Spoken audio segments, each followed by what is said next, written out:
ஒன்றுமில்லாமல் இருந்த சிதறடிக்கப்பட்ட நிலைமையில தனக்குன்னு ஒரு தேசம் இல்லாமல் திரிந்த ஒரே நபர் இஸ்ரவேலர்கள் தான். எவ்வளவு சிறுமையாக்கப்பட முடியுமோ அவ்வளவு சிறுமையானவர்கள். ஆனா அந்த வார்த்தை மாத்திரம் அவர்களிலே விழுந்து போகவே இல்லை. சின்னவன் 1000 சிறியவன் பலத்த ஜாதியும் ஆவான். அல்லேலூயா. இன்னைக்கு அவங்க கர்த்தர் அந்த வார்த்தைக்கு அப்படியே 100% கர்த்தர் உயர்த்தி வைத்திருக்கிறார். அவங்க சொல்லுமையா அவங்கள பார்க்கும்போது எல்லாருக்கும் பொறாமை தான், எல்லாருக்கும் சந்தோஷம் கிடையாது. சுற்றி இருக்கிற எல்லா கண்ட்ரிகளுக்கும் பொறாமை தான், இவனை எப்ப காலி பண்ணலான்னு. ஆனா வேதம் சொல்கிறது சத்துருக்களுக்கு மத்தியில நம்முடைய தலையை கர்த்தர் உயர்த்துகிறார்.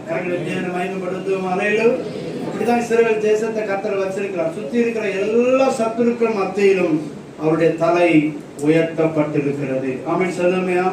ஆகவே ஆண்டுடைய வாக்குத்தத்தம் ஒருபோதும் ஏதோ நம்மளை உற்சாகப்படுத்திட்டு ஏதோ நம்மளை புஷ் பண்ணிட்டு அப்படியே நம்மை விட்டு விடுகிறதல்ல. அவர் சொன்னார்னா அதை நிறைவேற்றி காண்பிக்கும் வல்லமை கொண்டவர். அல்லேலூயா. ஆக நிச்சயமா நம்முடைய வாழ்க்கையில அவர் 1000 நாம் பலத்தவர்களாய் நம்மை மாற்றுவார். இது எப்படி செய்வாராம்? ஏற்ற காலத்திலே தீவிரமாய் நடப்பித்தேன். ஆமென் சொல்லுமையா. ஏற்ற காலத்திலே தேவன் நமக்கு ஒரு ஏற்ற காலம் வைத்திருக்கிறார். ஆகவே நீங்க ஆண்டவர் இப்போது ஆண்டவருக்கு கெட்ட நேரம் போல அவரால் செயல்பட முடியாது.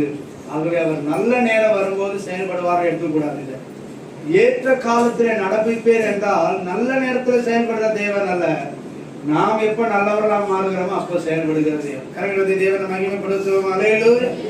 ஏற்ற காலம் என்பது நாம் அவருடைய கரத்தில் நம்மை முற்றிலும் ஒப்பு கொடுப்பது. ஏற்ற காலம் என்பது நாம் அவருடைய திட்டத்திற்குள் வருவது. நாம் அவருடைய திட்டத்திற்குள் வராமல் நாம் அவருடைய பிளானிங்ல இல்லாம நாம அவுட் ஆஃப் பொசிஷன்ல இருந்தா தேவனுடைய வாக்குத்தத்தம் நிறைவேறாது. ஏற்ற காலம் என்பது நாம் அவர் கரத்தில் வரும்போது. ஆமென் சொல்லுமையா.